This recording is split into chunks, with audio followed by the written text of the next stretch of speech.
Assalamualaikum warahmatullahi wabarakatuh. Halo semua, kenalkan nama saya Rehan.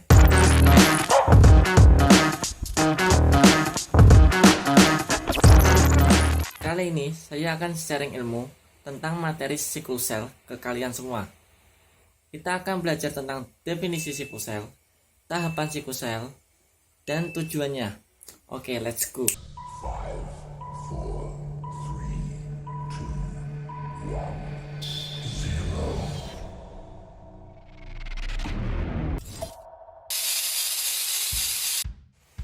Oke, definisi siklus sel.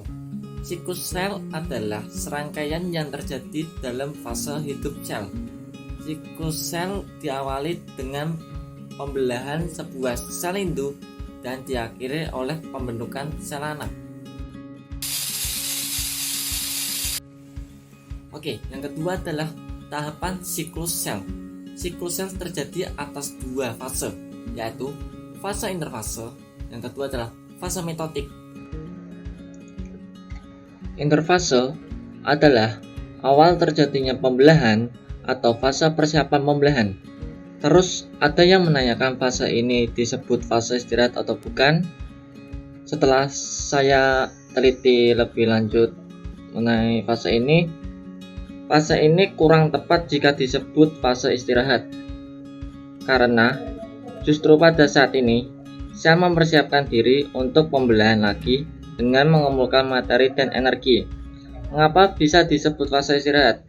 Istirahat yang dimaksud di sini adalah sel berhenti membelah tetapi tetap melakukan aktivitas non pembelahan. Fase ini menjadi 3 tahapan, yaitu G1 atau gap 1, fase S atau sintesis, dan fase G2. G1 merupakan fase paling lama di antara fase yang lainnya. Itu membutuhkan waktu sekitar 10 jam, setiap sel bervariasi.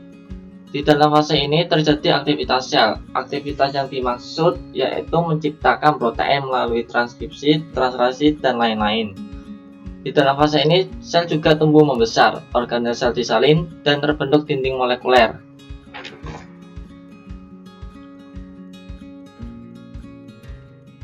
Pada fase S, waktunya dibutuhkan sekitar 7-8 jam.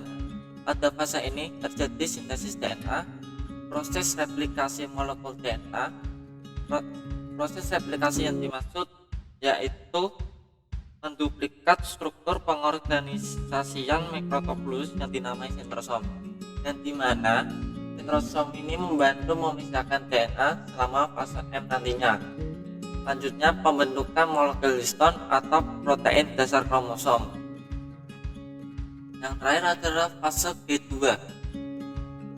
G2 membutuhkan waktu 2-5 jam.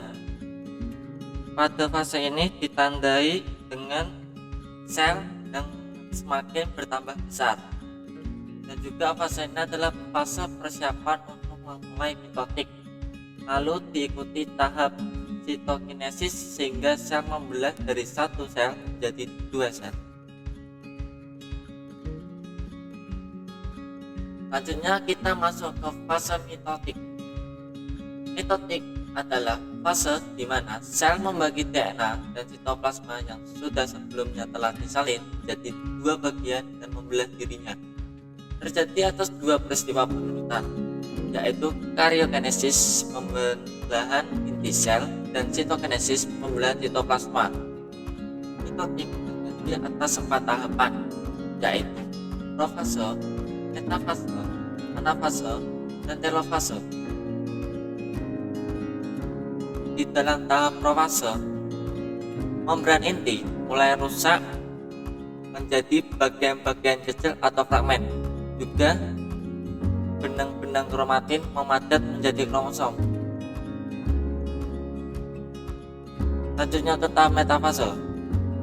Metafase ditandai dengan ciri-ciri kromosom berjejer pada bidang ekuator.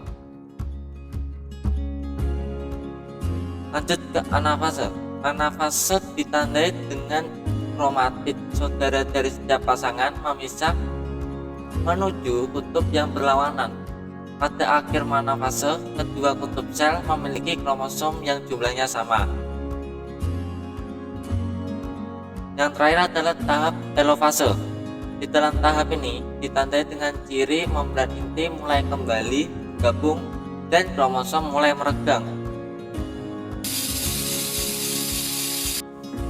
Yang ketiga adalah tujuan siklus sel. Tujuan siklus sel: 1. Mengatur pertumbuhan sel. 2. Replikasi DNA atau materi genetik sel. Yang ketiga, pemisahan gen yang terduplikasi dalam bentuk kromosom ke sel anak dan pembelahan sel. Semua harus terjadi dalam urutan yang benar dan menggunakan elemen yang benar untuk mencegah hasil yang tidak diinginkan, agar beberapa yang bisa membunuh organisme induk tidak terjadi. Oke, cukup sekian materi yang bisa saya sampaikan ke kalian. Mohon maaf bila ada kesalahan atau kekeliruan atas penyampaian yang saya sampaikan. Saya ucapkan terima kasih sudah menonton. Wassalamualaikum warahmatullahi wabarakatuh.